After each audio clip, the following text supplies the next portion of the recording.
Nicole Marie. Aparte de lo que ha dicho tu compañera, ¿qué más has leído de brucelosis?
Bueno, las clases van a ser así: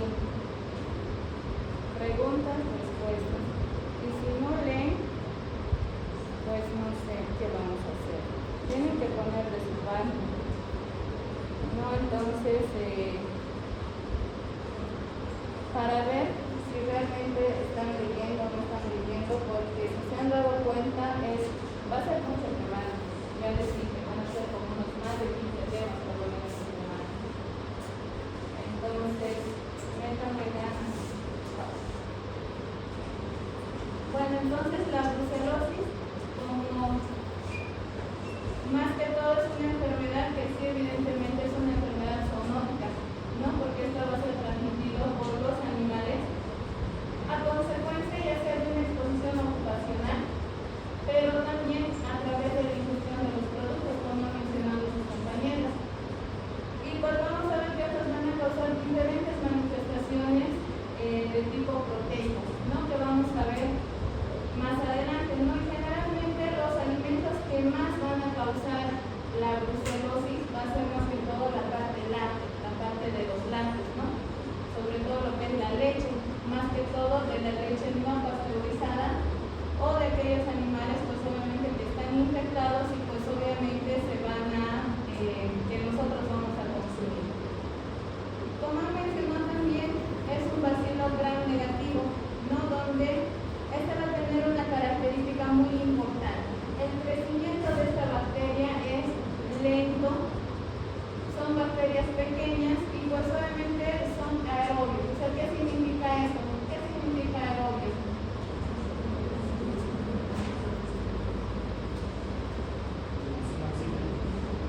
¿Perdón? Ya, exactamente. Entonces estos van a necesitar oxígeno, ¿no? Y pues obviamente estas bacterias, la brucela, vienen a ser inmóvil, o sea que no se va a mover fácilmente, es por eso que el crecimiento y la multiplicación de esta bacteria es demasiado lento. Tienen la característica de ser no encapsulados y pues obviamente son asporógenos, ¿no? Y pues vamos a ver que hay diferentes tipos de brucela. Hay 4 tipos de la brucela que pues obviamente van a infectar a lo que es a los seres humanos. Una de ellas es la brucela abortus, la suis, la melitesis y la canis, ¿no? Y pues obviamente esta se las ha caracterizado por las partes bioquímicas que tiene, la parte metabólica y lo que es la parte inmunológica. Pero vamos a ver que cada uno de estos tiene sus características y sus diferentes receptores, ¿no? Como por ejemplo, la brucela abortus generalmente vamos a encontrar más que todo en la parte del ganado, ¿no? Es por eso que sus compañeras mencionaban, sobre todo en la parte láctea, ¿no? Y pues esto lo vamos a ver en el ganado vacuno, ya acá las enfermedades son más que todo de forma esporádica. Las complicaciones van a ser muy infrecuentes, pero en algunos casos llegan a ser discapacitantes, ¿no? En cambio, la brucela suis no va a ser más que todo en la parte porcina, sobre todo las personas que vamos a tener contacto con los cerdos o en el caso de que si digamos no nos dedicamos a la parte de la faena, pues obviamente nos vamos a dedicar a la parte del consumo de la carne de cerdo mal cocida, ¿no? Y pues obviamente van a ser lesiones que van a ser supurativas, de tipo destructivo, y estas van a ser de una característica prolongada. En cambio, la Brucella melitensis, esta más que todo, no la vamos a ver nosotros acá, es más frecuente en la parte del Medio Oriente, donde están sobre todo los carneros, los camellos, que generalmente allá en el Medio Oriente existen los camellos, las cabras y demás. Obviamente acá las cabras, pero acá digamos mucho el consumo de los productos de la cabra no se lo consume mucho, a no ser en La Paz, que es donde más consumen lo que es el queso de cabra, ¿no? Pero generalmente aquí en Cochabamba, Santa Cruz es muy raro. Y pues estos de la Brucella melitensis sí van a causar una enfermedad aguda, pero sobre todo que tiene las características de ser de un inicio grave, y pues obviamente esto nos va a ocasionar lo que son algunas complicaciones discapacitantes que las vamos a ver más adelante. En cambio, la Brucella canis, esta sí va a ser muy frecuente, porque como su nombre lo indica, el canis está asociado a lo que son los canis. Entonces, la enfermedad va a partir de los perritos infectados, ¿no? Y pues obviamente al comienzo es insidioso, puede tener recidiva. ¿Por qué? Porque siempre vamos a estar en contacto con los perritos, y pues obviamente va a ser de un uso crónico. Entonces, si se han dado cuenta, cada Brucella tiene su reservorio específico, tienen sus formas específicas, desde formas discapacitantes, formas agudas, formas crónicas, y pues vamos a ver cada uno de estos conforme vamos a ir avanzando en lo que es el temario. Si ustedes se pueden dar cuenta, aquí tenemos las 4 Brucellas: la Abortus, la Melitensis, la Canis y la Suis. Entonces, si se dan cuenta con las imágenes, cada Brucella tiene su propia característica. Ninguna Brucella es igual a la otra. De ahí que ellos tienen diferentes características que posiblemente solo han debido ver más a detalle en lo que es microbiología, ¿no? Donde se han dedicado a estudiar toda la parte de las características microbiológicas y todo lo demás de los diferentes gérmenes. Hablando de lo que es la clínica, como he mencionado, sí se divide, tiene una clasificación clínica la parte de la Brucella, donde se la clasifica en subclínica, aguda y subaguda, la parte circunscrita, la recidivante y la dieta crónica. Cada una de ellas tiene sus diferentes características, desde la duración de los síntomas, la sintomatología, el diagnóstico y algunas correlaciones que obviamente pues estos van a tener. Hablando de la parte subclínica, como su nombre lo indica, no va a tener un inicio de los síntomas antes de que se haga el diagnóstico, o sea que no va a haber, si ustedes quieren, una fase prodrómica. Prácticamente acá el paciente viene siendo asintomático, o sea que si nosotros le hacemos un estudio de Brucella o le pedimos una serología, pues obviamente esta va a salir positivo, los títulos van a salir bajos y pues los cultivos nos van a salir negativos. No, ¿y esto por qué? Porque más que todo esto se va a manifestar sobre todo en la parte de los granjeros y veterinarios, que son los que más van a estar en contacto. Y pues obviamente, ¿por qué sale la serología positiva? Pues porque estas personas están en contacto diario con los diferentes animales, ¿no? Si bien aquí en nuestro medio más nos dedicamos, bueno, veterinaria se dedica más a lo que es la atención de perritos, gatitos, alguna vez excepcionalmente conejitos y demás, pero si nos vamos a la parte de lo que es Estados Unidos, Europa, hay veterinarios que están especializados en lo que son los caballos, en lo que son los cerdos, en lo que es el ganado vacuno y los demás animales, que obviamente ahí esas personas, sobre todo los granjeros y los veterinarios, están más en contacto con estos animales, y pues obviamente cuando ya hay estos episodios de epidemias y demás,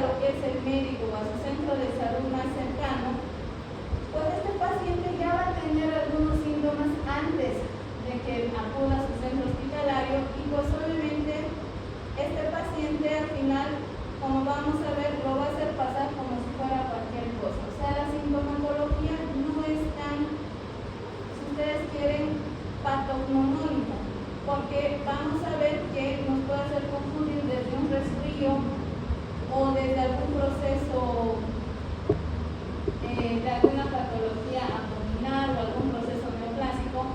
Y pues vamos a ver que esta sintomatología va a empezar, va a tener, mejor dicho, una duración de por lo menos unos 2 a 3 meses, ¿no? E inclusive se ha visto que puede ir de 3 meses hasta un año, que el paciente va a estar con todas estas molestias. ¿Y cuáles van a ser su principal sintomatología de estos pacientes? Pues va a tener malestar general, va a haber fiebre, escalofríos, fatiga, sudoración, cefalea, incluso va a haber artralgias, anorexia por el estado febril que el paciente va a estar, va a haber una esplenomegalia que nos puede hacer pensar en algún proceso hematológico o alguna linfadenopatía, que algún proceso puede ser viral, bacteriano, parasitario, micótico, o puede ser incluso algún tipo de un proceso oncológico, llámese leucemias, linfomas, que pueda causar linfadenopatías y sobre todo lo que es hepatomegalia. Si ustedes se dan cuenta con toda esta característica, no vamos a pensar inicialmente en una brucela, salvo que no requiera el antecedente de que ha estado en contacto con estos animales de forma permanente, de forma diaria y por bastante tiempo. Pero si no tenemos ese antecedente, podemos pensar con toda esa sintomatología que puede ser cualquier cosa, si ustedes se han dado cuenta, y que muchos pacientes por la fiebre, el malestar, la cefalea, las artralgias y demás pueden hacer pasar incluso como un resfrío, ¿no? Que es como nos viene a todos, la fiebre, el malestar general, incluso nos viene anorexia, porque cuando uno está con fiebre no tenemos ganas de comer. Entonces, si se dan cuenta, vamos a pensar primeramente en todo y ya después al último, cuando ya vamos a indagar nuevamente todo lo que es la sintomatología y demás del paciente, pues obviamente ahí como que vamos a pedir lo que es la serología, cuando ya nos diga el paciente o que ha estado en contacto o que ha consumido leche o algún producto lácteo que no ha sido pasteurizado, pues ahí se nos tiene que parar las orejas, ¿no?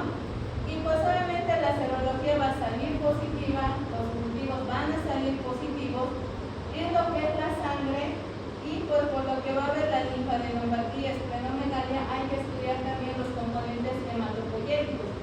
Entonces en la médula ósea, cuando se va a hacer el aspirado y la biopsia de la médula ósea, pensando en algún proceso oncológico en la parte de hematología, pues obviamente se hace la aspiración y pues también nos va a salir positivo, ¿no? Entonces vamos a ver que si bien es una forma leve, pero también es una forma limitada, como ustedes pueden ver, que la sintomatología va a ser hasta máximo un año, ¿no?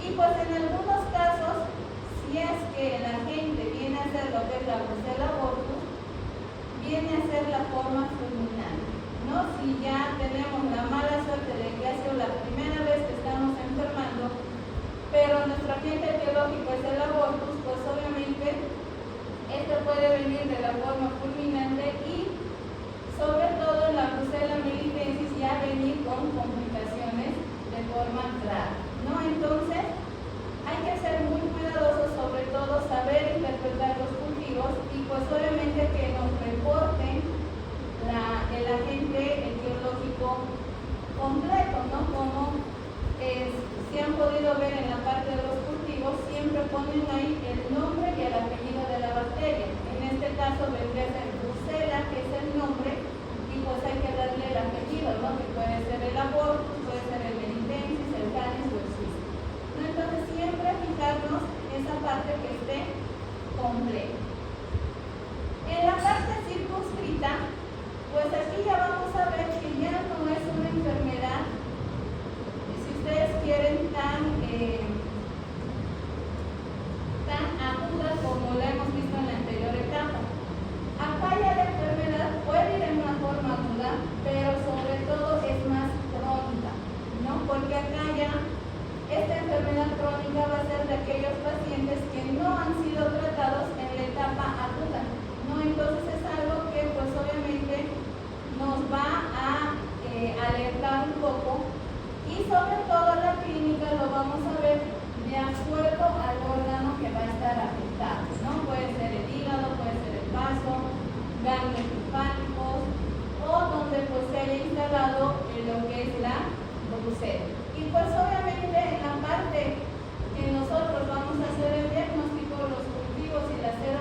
2 a 3 meses después de que el paciente ha recibido el tratamiento, ya hemos hecho serologías, cultivos, ha salido totalmente negativo, pero este paciente vuelve nuevamente a los 2 o 3 meses, nuevamente con la misma sintomatología.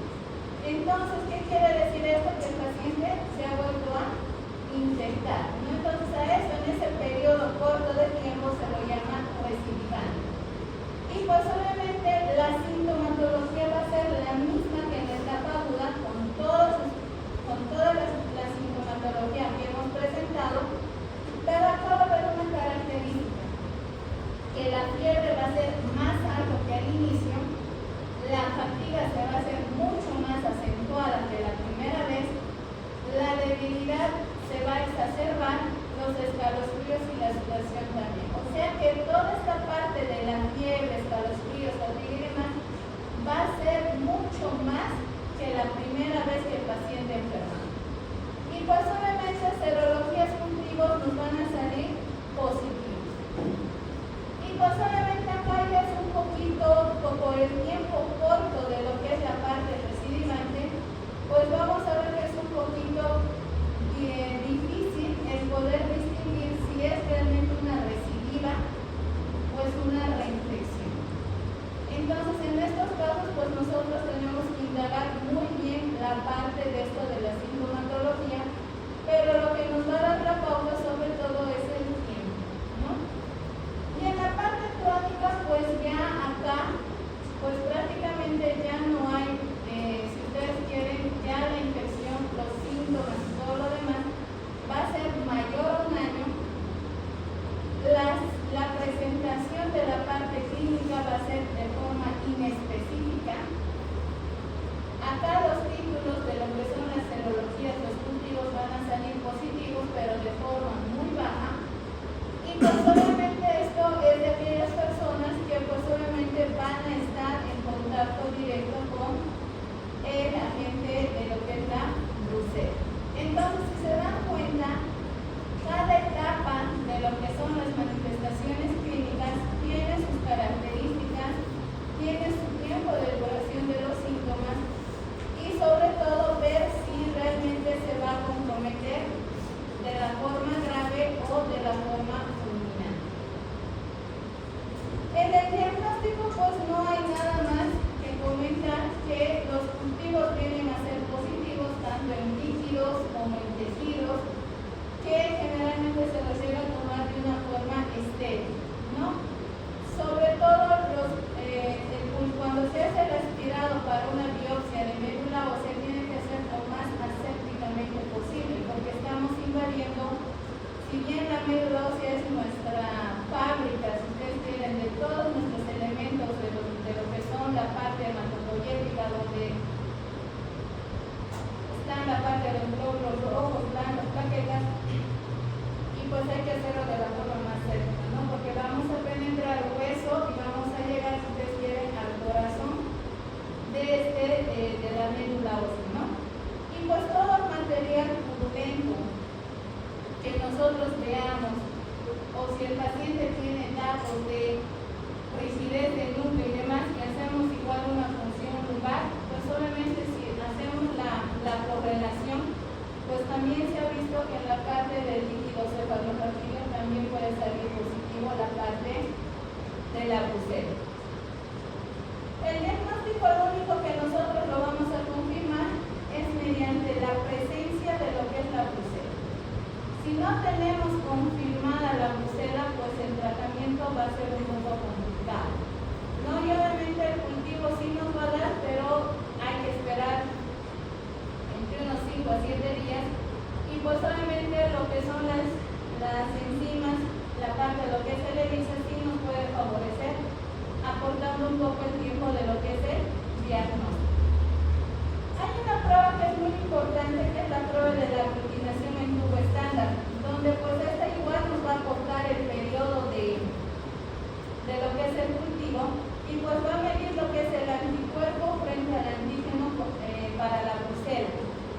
Y pues esto se ha visto que es muy significativo porque los valores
muy buenos resultados. En menos de 24 horas pues ya teníamos un resultado positivo.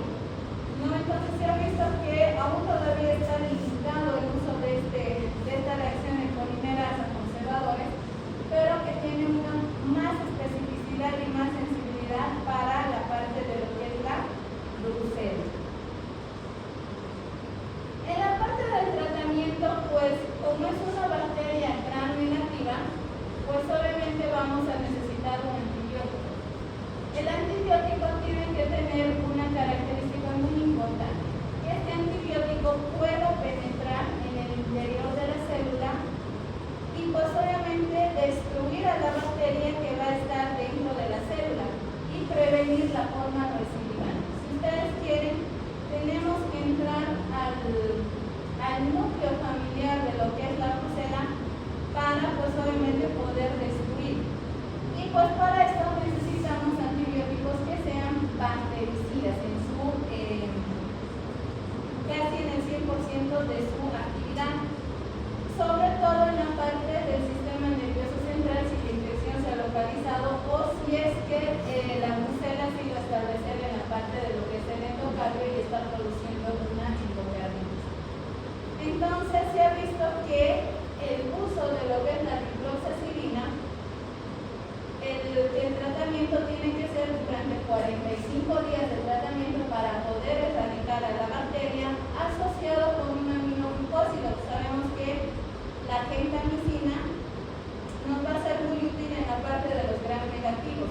Entonces, este aminoglucósido lo vamos a usar por 5 a 7 días. ¿No? Entonces, si ustedes se dan cuenta, estamos combinando gram positivos para gram negativos. ¿No? Entonces, estamos cubriendo nuestro espectro antibiótico. Pero si se dan cuenta, son 45 días que el paciente tiene que recibir el tratamiento. ¿Cómo vamos a hacer la prevención? La prevención no es más que cómo nos hemos contagiado. Entonces acá nosotros vamos a hacer prevenir estos animales domésticos, llevarlos periódicamente a sus controles con el veterinario, que los revise, que es muy importante ya que vamos a convivir con ellos, ¿no? Ahora si por nuestro trabajo nosotros nos dedicamos a lo que es la ganadería y demás, pues obviamente estar con toda la indumentaria que se necesita, ¿no? Desde guantes, barbijos, gorros, zapatos especiales, porque ustedes saben que en los zapatos igual se puede trasladar la bacteria hacia nuestros hogares, ¿no?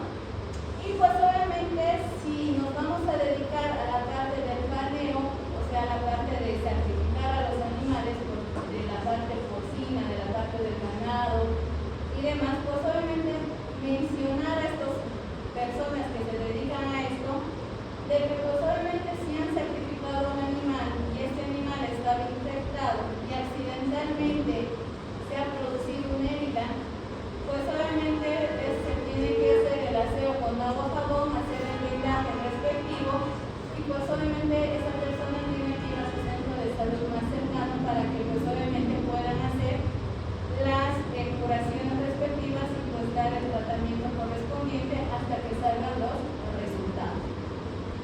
Estas personas cuando tienen que hacer lo que es la parte del paneo o de limpiar la parte de los excrementos, siempre recomendar que usen lo que son los guantes. Tienen que tener unos vestidos protectores, ¿no? Sobre todo en la época de acá, cuando hemos visto del COVID, generalmente nos ha tocado utilizar lo que son los mamelucos, ¿no? Y pues esos mamelucos, evidentemente, si son de forma desechable y demás, pues obviamente ya cuando entramos en contacto con el paciente COVID, ese mameluco pues se lo desechaba, ¿no? Porque si ustedes habrán dado cuenta, sobre todo en terapia intensiva que nos ha tocado vivir, teníamos que estar ahí 24 horas encerrados con el paciente. Entonces nosotros no podíamos entrar y salir a cada rato, quitarnos el mameluco y volvernos a comer, porque el COVID pues obviamente se impregnaba inclusive en lo que es el mameluco, ¿no? Entonces, si se podrán dar cuenta, tanto médicos como enfermeras que hemos trabajado en terapia intensiva no teníamos ni derecho de ingresar al baño, ¿no? Entonces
que te la van a ver el pan de cada día en pediatría.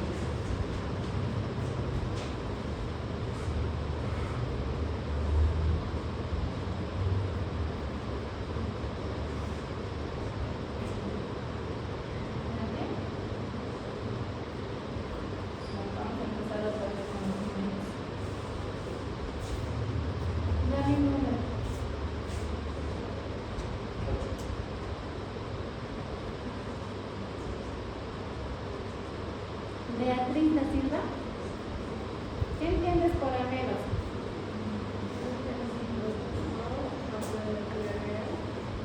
¿Ya?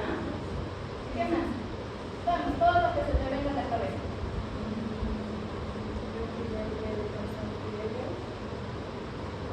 ¿Ya?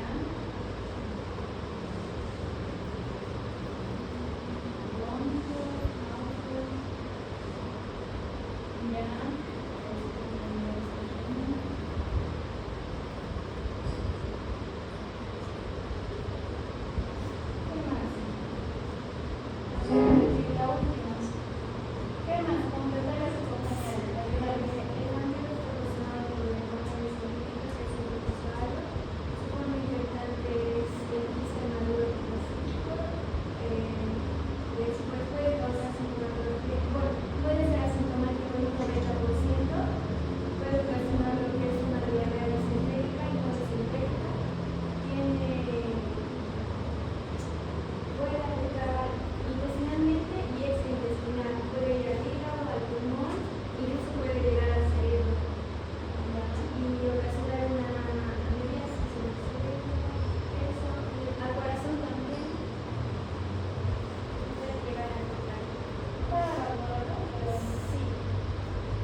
Entonces, como lo han mencionado, es una enfermedad protozoaria, ¿no? Donde, pues obviamente aquí nuestro actor principal va a ser la entermosis política. Ustedes ya la conocen, a la entermosis política, la han conocido en microbiología, la han conocido en parásito también, y pues la van a ver en pediatría también. Entonces, es una enfermedad bastante común y bastante frecuente, ¿no? Y pues obviamente va a ocasionar y va a tener diferentes etapas al igual que la salmonela. Va a haber una etapa que va a tener de forma asintomática, va a haber una forma que va a causar la parte de lo que es la diarrea, va a haber una disentería y va a haber una colitis. Entonces, de acuerdo a la sintomatología que el paciente va a presentar, pues nosotros la vamos a catalogar en una de estas categorías. Y pues obviamente, como mencionaba su compañera, la amebiasis generalmente no, si bien que casi el 80-90% de las infecciones viene a ser a nivel gastrointestinal, pero va a haber algunas formas extraintestinales, que es más frecuente sobre todo en la parte del hígado y en la parte de lo que es el cerebro, formando lo que son los famosos abscesos, ¿no? Y pues obviamente esto nos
pues se van a establecer en lo que es el medio ambiente, sobre todo en la parte de lo que son las frutas y las verduras, y pues obviamente lo que es el agua. Y de acuerdo a esto, pues ustedes van a ver que nuestra infección de estas amebas, la parte alimentaria es muy importante, porque ahí es donde nosotros nos vamos a contagiar. Y pues estas amebas tienen una característica muy importante, como ustedes van a poder ver. Estas se van a caracterizar por destruir a los tejidos. Y es por eso que acá vienen todas las complicaciones que vamos a ver más adelante. Y es por esta destrucción de estos tejidos que se lo ha denominado histolítico, ¿no? Porque va a empezar a destruir. Epidemiológicamente, como les había mencionado, la transmisión es fecal oral. Y pues esto más que todo está en los países en vías de desarrollo, como en el nuestro, y pues es la causa más frecuente para la tercera causa de infecciones parasitarias, hablando de lo que es la frecuencia.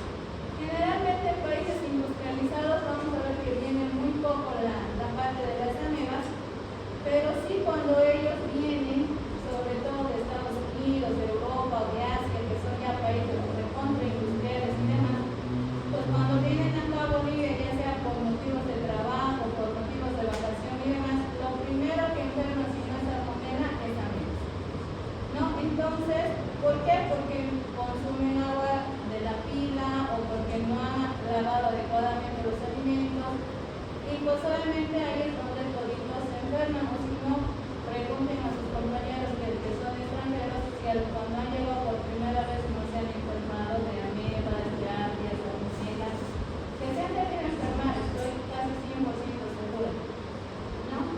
Entonces es por la mala manipulación de los alimentos y del agua que pues muchos nos hemos enfermado. En cuestión de lo que son las manifestaciones clínicas, pues vamos a ver, como les decía, hay una fase asintomática, que es tal vez en la que la mayoría de nosotros nos encontramos. Somos portadores de las amebas, pero no la estamos manifestando la enfermedad. La otra etapa es la diarrea mediana, que vamos a ver sus características, la disentería o la colitis mediana. Si ya viene a ser esto algo extraintestinal, el absceso hepático mediano y pues otras infecciones que las vamos a ver. En la parte asintomática, como su nombre lo indica y como les había mencionado, venimos a ser siendo portadores. ¿Por qué? Porque estamos eliminando los quistes y estos quistes vienen a ser asintomáticos. Entonces es por eso que esta parte de las amebas es la más frecuente, pero también es la más peligrosa, porque como habíamos mencionado en la parte de lo que es la salmonela, habíamos visto que el estado de portador es aquel que es más peligroso para nosotros. Lo mismo pasa acá. El estado de portador en lo que es la meliasis es un problema epidemiológico, ¿no? Porque ya vamos a ver que el contacto, sobre todo, ya sea compartir algunos utensilios o al estar o al haber tenido el contacto fecal oral que vamos a ver, pues obviamente nos podemos contagiar. Y pues obviamente esto, uno de cada 10 a 20 individuos, pues esta forma asintomática puede llegar a convertirse en una infección sintomática en algún momento de nuestras vidas. Si bien somos portadores, pero en algún momento esto se puede llegar a convertir en algo sintomático. En cambio, lo que es la diarrea amebiana es la más frecuente, como ustedes han mencionado, pero esta tiene una característica. Acá las deposiciones van a ser unas deposiciones líquidas que más o menos le va a durar al paciente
ver ya más características, ¿no? Donde vamos a ver que acá toda esta sintomatología va a tener antes una fase de preinfección, si ustedes quieren, una fase prodrómica, donde el paciente ya va a tener algunos síntomas que van a ser de forma gradual, por lo menos unas 3 a 4 semanas, que van a continuar a la fase de lo que es la infección.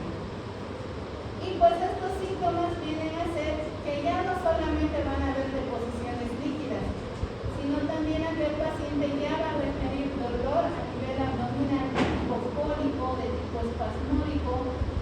La diarrea se va a hacer más intensa, cada vez va a aumentar mucho más la frecuencia.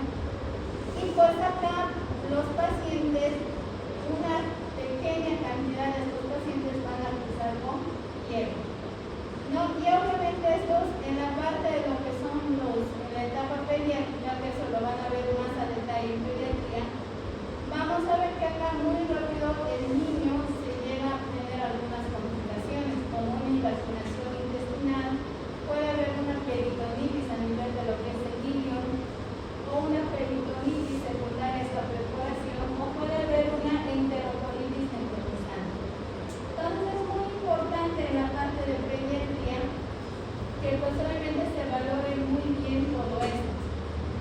Y en algunos casos se ha llegado a ver que es de forma muy inusual la parte de lo que es el neocolon tóxico o lo que son los amelomas, ¿no? Entonces, si se dan cuenta, en relación al anterior, a lo que solamente era una diarrea mediana, la parte de la disentería ya es un poco más complicada y es un poco más serio, donde nosotros tenemos que ver al paciente y explicarle, si bien inicialmente tal vez no va a tener criterios de internación, pero ya por el dolor abdominal, sobre todo se lo va a tener que hospitalizar, porque ustedes pueden ver que las amebas incluso se puede llegar a confundir con un abdomen agudo quirúrgico, ¿no? Por la intensidad del dolor que el paciente pues obviamente va a referir. Y pues obviamente ahí nosotros tenemos que estar atentos a las complicaciones y pues obviamente este paciente en el rato que nosotros veamos que ese abdomen se está complicando con alguna perforación o alguna invaginación intestinal y demás, pues obviamente el cirujano se le tiene que informar de forma inmediata. En la parte del absceso hepático, ya la parte clínica va a ser un poquito ya más rica, si ustedes quieren, la parte de la semiología. Evidentemente va a haber fiebre, va a haber un dolor a nivel de lo que es el hipocondrio derecho, que obviamente incluso hasta nos puede hacer confundir o que hay que hacer un diagnóstico de diferencia, sobre todo con las patologías de la vesícula, una colicistitis. Y pues obviamente va a haber en la parte laboratoria lo que son las leucocitosis, que va a estar elevado los glóbulos blancos, las transaminasas, tanto la GOT como la GPT va a estar elevado, la fosfatasa alcalina lo propio. Y pues obviamente en estudios de imagen, en una ecografía, pues van a ver algunos pequeños defectos o algunas pequeñas imágenes nodulares o que semejan tal vez las características de un absceso, que pues obviamente nos van a reportar en ecografía. Pero ustedes saben que la ecografía nos va a reportar ya sea como un tumor, una masa o al final de cuentas nos va a reportar como un absceso, ¿no? Al final de cuentas tenemos que llegar al diagnóstico y pues obviamente acá hay dos opciones: o que funcione ese absceso por vía percutánea guiado por ecografía, o que pues obviamente tal vez es muy grande y demás y que el cirujano tenga que ingresar al quirófano para poder extraer.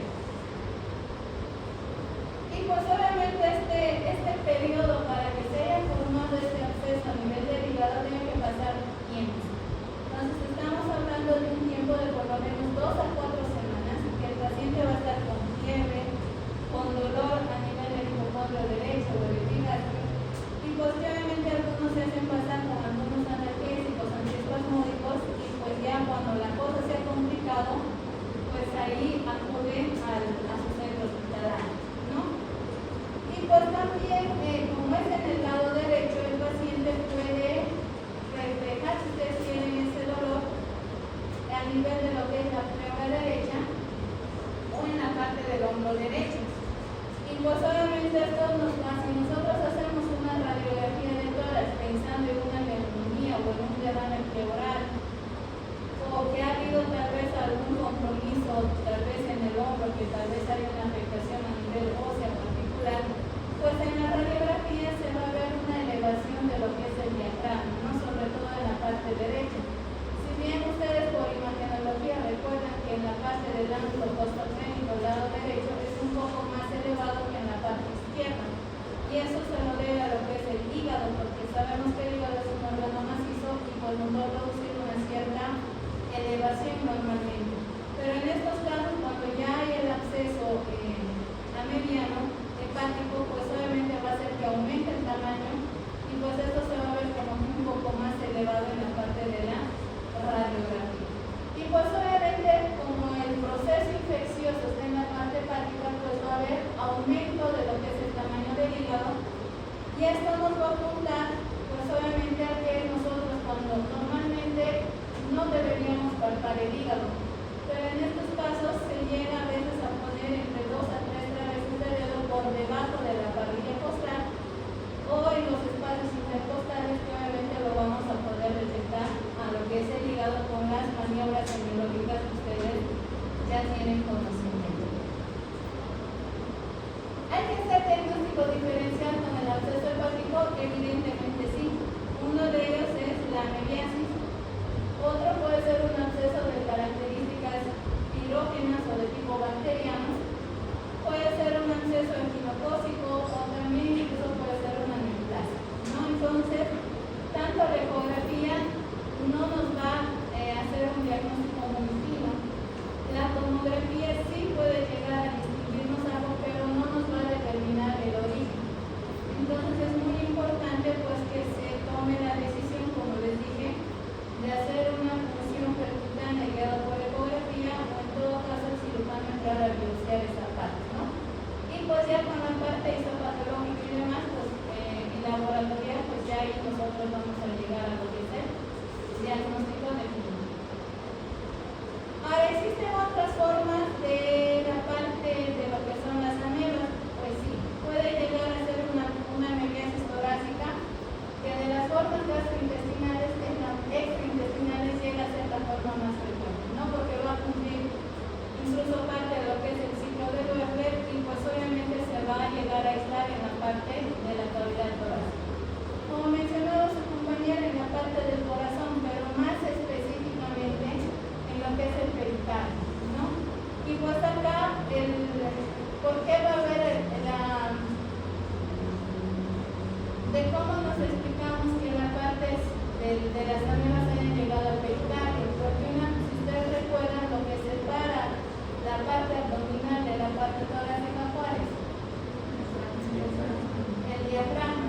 Y recuerden que el diafragma pues es un músculo delgado y pues obviamente cuando se llega a romper el acceso a nivel hepático por el torrente sanguíneo y por todo lo demás y los hiatos y todo que tenemos a través de lo que es el diafragma, pues obviamente una ameba se puede escapar y llegar a pericardio, ¿no? Y pues esto obviamente nos va a ocasionar, sobre todo cuando este acceso va a estar en el lóbulo hepático izquierdo, no tanto así en el derecho. En el derecho, cuando está en el lóbulo hepático derecho, lo que sí nos va a ocasionar es que puede ir a la pleura derecha, ¿no? Pero si es en el lado izquierdo, tiene más posibilidades de llegar a lo que es el pericardio. A nivel del sistema nervioso central, los abscesos cerebrales también, pero es muy, muy infrecuente, ¿no? Más o menos indican un 0.5 o 5% en relación con los abscesos hepáticos. Y pues generalmente ustedes ya lo van a ver más a detalle, que vienen con cefalea, vienen algunos con rigidez, fiebre y todo lo demás. Pues obviamente que hay que hacer diagnósticos diferenciales en la parte neurológica. Como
pues no hay donde perderse. Más que todo se va a utilizar el fármaco de elección, viene a ser lo que es el metronidazol. Podemos dar entre 500 o 750 miligramos cada 8 horas. El metronidazol, no se olviden, siempre se da cada 8 horas. Para el tema de las amebas damos generalmente 10 días, ¿no? Y pues todas las hay algunos efectos adversos, efectos secundarios que nos van a causar las amebas, que eso obviamente nosotros tenemos que informar a los familiares o al paciente que pues obviamente van a causar molestias gastrointestinales, desde anorexia, náuseas, vómitos, incluso va a haber dolor abdominal cuando se van a ingerir lo que es el metronidazol.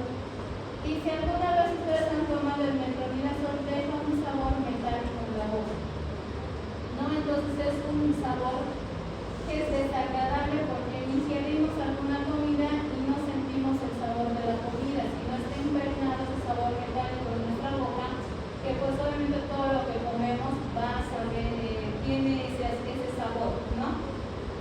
Es muy importante que ustedes recomienden, sobre todo a los adolescentes, adultos jóvenes y adultos mayores, que cuando se está ingiriendo lo que es el metronidazol, se tiene que restringir las bebidas alcohólicas, porque es un efecto de que el metronidazol potencia lo que es el alcohol y el alcohol baja la capacidad del metronidazol, o sea que su efecto del metronidazol va a disminuir con el alcohol. Pero no solamente eso es lo más importante, sino también que cuando ya pasen los efectos de la bebida alcohólica y demás, pues la parte de la cefalea y todo lo que ustedes quieran de la parte de la recuperación post-alcohólica que se tiene, pues la sintomatología llega a ser, multiplíquenlo los que alguna vez han consumido bebidas en forma excesiva, esa sintomatología que ustedes han experimentado, multiplíquenlo por 10 o por 20, eso va a sentir el paciente si se está tomando metronidazol. Y eso es algo que es muy peligroso, porque a nivel neurológico, si va a consumir alcohol y está consumiendo metronidazol, el paciente puede llegar a convulsionar, puede tener una neuropatía periférica, puede tener mareos, confusión y irritabilidad. Entonces, cuando ustedes prescriban metronidazol, es muy importante que no solamente el tratamiento son 10 días, pero también entienden que ustedes recuerdan que el metronidazol se va a acumular en lo que es el plasma. Entonces, ese paciente por lo menos por unos 7 o 10 días más que no tiene que consumir alcohol, ¿no? Es muy importante que ustedes mencionen esto, ¿no? Ahora, el metronidazol es ¿por qué les decía que es el medicamento más frecuente? Porque en la parte pública, lo que es el SUS, el Seguro Universal de Salud, en la parte de lo que es las prestaciones, amebas diarias, la prescripción es metronidazol, ¿no? Y pues obviamente esto lo tenemos que dispensar porque es lo que les cubre el seguro. Ahora, yéndonos a la parte privada, pues obviamente podemos utilizar lo que es el trimidazol, que ya el tiempo de tratamiento son de 5 días, o sea que se acorta a la mitad de lo que es la relación con el metronidazol, pero se va a dar 2 gramos por día, ¿no? Entonces, los efectos, como es parte del trimidazol, pertenece a la misma familia que el metronidazol, los efectos secundarios van a ser los mismos. Entonces, hay que tener mucho cuidado y pues obviamente explicar sobre los efectos adversos, ¿no? Porque después van a regresar a la noche o al día siguiente y les van a decir que el tratamiento que les han dado, en vez de mejorar, les han empeorado, ¿no? Entonces, por sus efectos adversos. La paranomicina, pues sí, también se lo llega a utilizar en caso de que no haya metronidazol o trimidazol, a razón de 30 miligramos por kilo peso, cada 8 horas por 5 a 10 días. ¿No? Y los únicos malestares que va a haber acá, pues aparte de las manifestaciones gastrointestinales,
y sus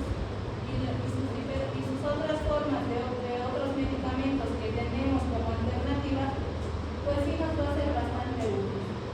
Pero si se dan cuenta que vamos a ver ya si nos alcanza el tiempo más, con relación a la llave, que es lo que se asemeja, el tiempo de tratamiento es totalmente diferente, ¿no?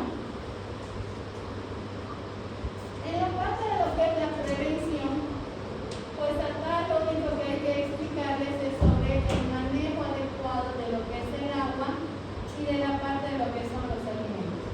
Si nosotros explicamos bien todo este episodio de lo que es la contaminación y demás, en tener precaución de hacer hervir el agua, de lavar los alimentos adecuadamente, la parte de las verduras, las frutas y demás, y del lavado de lo que son las manos, posiblemente no nos vamos a enfermar de lo que son las amenazas. El pronóstico es bastante bueno, ¿no? Generalmente se ha visto que hasta el momento, gracias a Dios, se puede decir, el metronidazol no está teniendo resistencia farmacológica con las amenazas, ¿no? Porque es un fármaco que es específicamente para eso, tanto para los protozoarios, para algunos protozoarios y para la parte de los gérmenes anaerobios, ¿no? Entonces es muy importante esta parte de lo que es el metronidazol. ¿Hasta ahí tienen alguna duda, pregunta?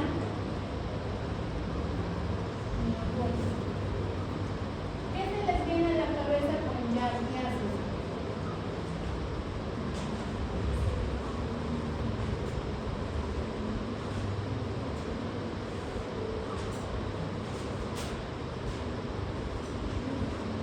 ¿Será lo mismo que el anterior? ¿Tendrá alguna diferencia o es totalmente diferente?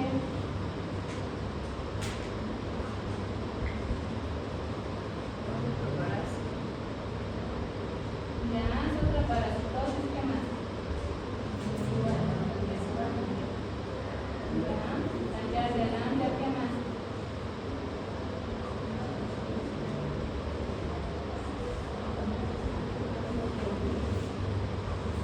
Vamos, ¿qué más se les viene a la mente?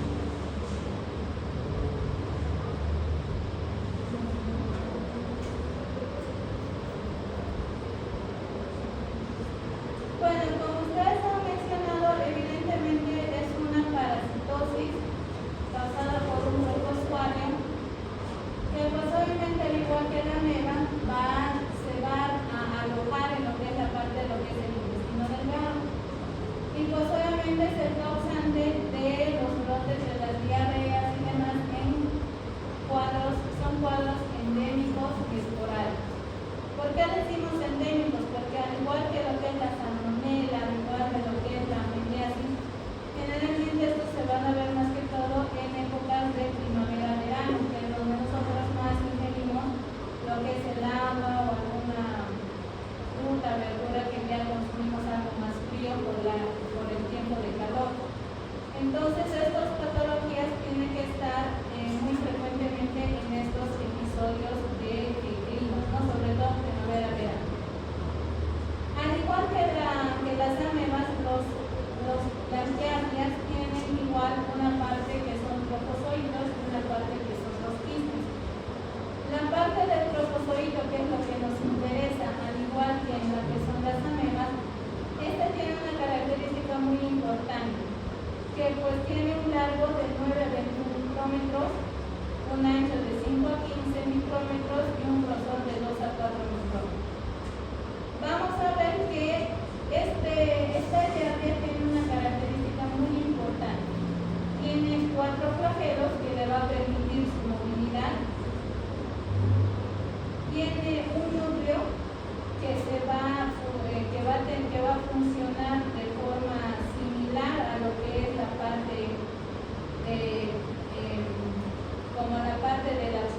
parte de la multiplicación, y tiene un disco que es succionador. Este disco succionador le va a permitir adherirse a lo que es a la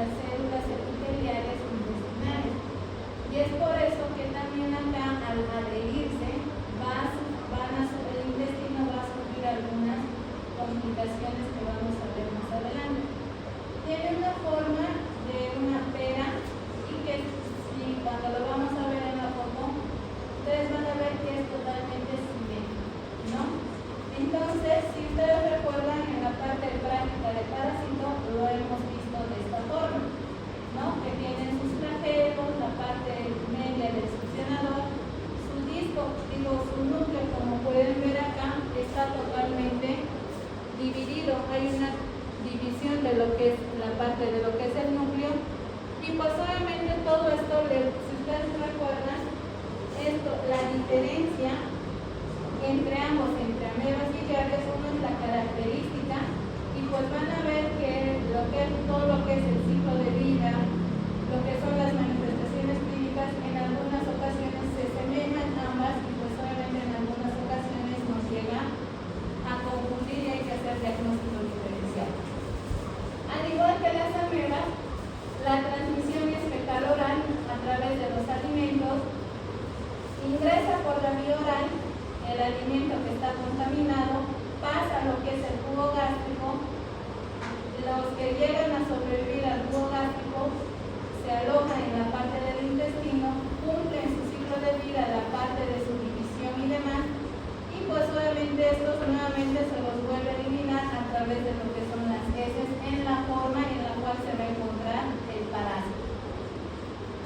Y pues obviamente estas infecciones es más frecuente, como les decía, en la parte, no tanto primavera y verano, sino acá las giardias es más frecuente en verano y otoño, ¿no? Y pues obviamente acá es mucho más frecuente en los niños pequeños que en la parte de los adultos.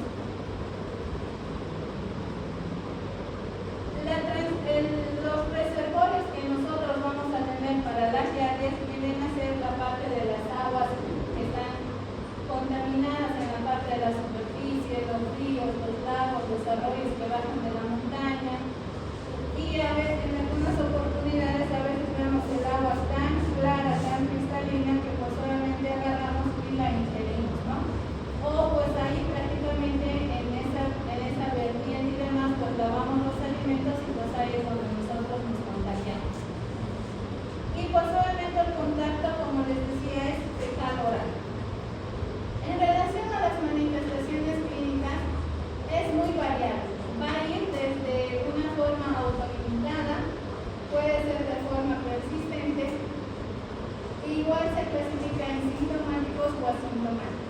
Entonces, las personas que van a referir la parte sintomática, vamos a ver que al igual que en la ameba va a haber diarrea, náuseas, vómitos, anorexia. Dependiendo de la cantidad de lo que son las deposiciones líquidas, va a haber deshidratación. Aquí el paciente va a referir bastante flatulencia, bastantes eructos, que es lo que le va a diferenciar de lo que es la ameba. Las deposiciones van a tener un olor más fuerte que de lo normal, que no hay en lo que es las amebas. Va a haber una distensión por esta producción de gases que van a empezar a generar lo que es la giardia, y pues obviamente van a haber retorcijones y pérdida de peso. Acá la fiebre pues va a ser inusual, o sea que como que puede haber o como que no también, que es otra característica que lo va a diferenciar de las amebas. La presencia de heces en la sangre es una característica muy importante. Las heces van a salir marcadas con sangre, va a haber moco, y si nosotros lo mandamos a hacer analizar, va a haber la presencia de células polimorfonucleares. La deshidratación en este caso viene a ser muy infrecuente porque no son las deposiciones líquidas tan frecuentes como son en las amebas, pero en el caso de que llegue a complicarse o que las deposiciones sean bastante frecuentes, bastante líquidas, pues sí, acá la parte de lo que son la deshidratación en algunos casos requiere lo que es el ingreso. En la parte del diagnóstico no es más que pedir un cobro parasitológico. Si vemos que el paciente está deshidratado o que tiene algún trastorno hidroelectrolítico, ya sea como el potasio, el sol y demás, pues pediremos de lo que es el perfil de electrolitos, y pues obviamente nos saldrá potasio bajo, el sodio bajo, y pues obviamente hay que hacer lo que es la reposición de estos electrolitos. Y pues en la parte del hemograma, generalmente los leucocitos se llegan a elevar a expensas de lo que son los eosinófilos, porque estamos ante un parásito, y pues obviamente si la parte de la función hepática llega a ser totalmente normal, ¿no? Por la parte de lo que es la distensión abdominal. En relación a lo que